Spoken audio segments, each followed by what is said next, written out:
Lotta, Lotta, onko tukala?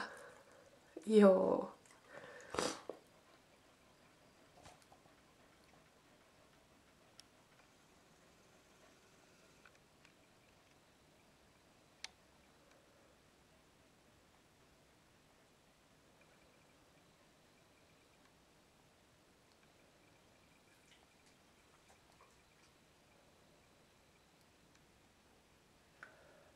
Lotta on täällä möyhinyt ja valmistellut pesää sopivaksi. Selvästi on ollut kauheat möyhinnät yöllä. Lakanat on lähtenyt tyynyistä ja tyynyt sängystä ja kaikki on vaihtanut paikkaa. Mamma siellä sängyssä läähättelee. Kovin on tukalat oltavat.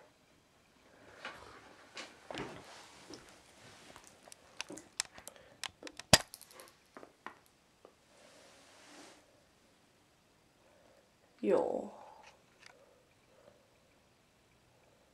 Mitä Lotta?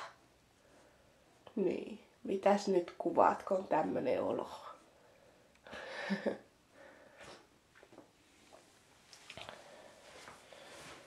Sitten täällä on Lotan painoseuranta, lappua,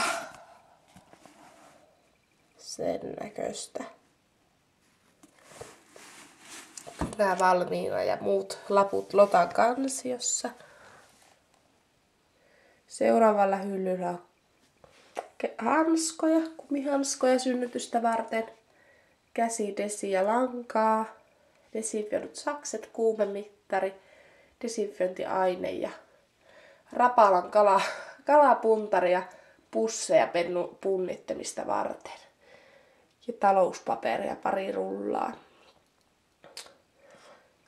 Sitten on vielä pyyhkeitä ja jätesäkkiä. Sieltä löytyy roskis ja tuolit sitten pennun katsojia varten.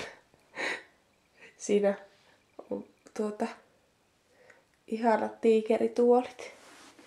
Se on tämmöistä sitten meidän mammalla Lottaa. No hei.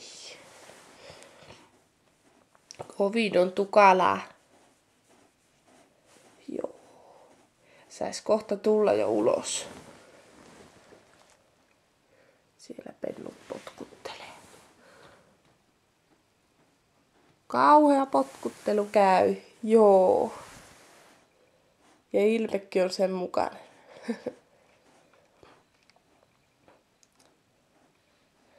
Tässä me odotellaan ja lämmöt oli tänään siinä 3,7 pinnassa. Siinä yli ja ali. Ja viime yö jo oli todella levoton, joskus 5 pintaan Lotta herättiin vinkumalla ja rapsutuksia kerjäili ja hyppäsi sänkyyn viereen. Ja kovin on levoton.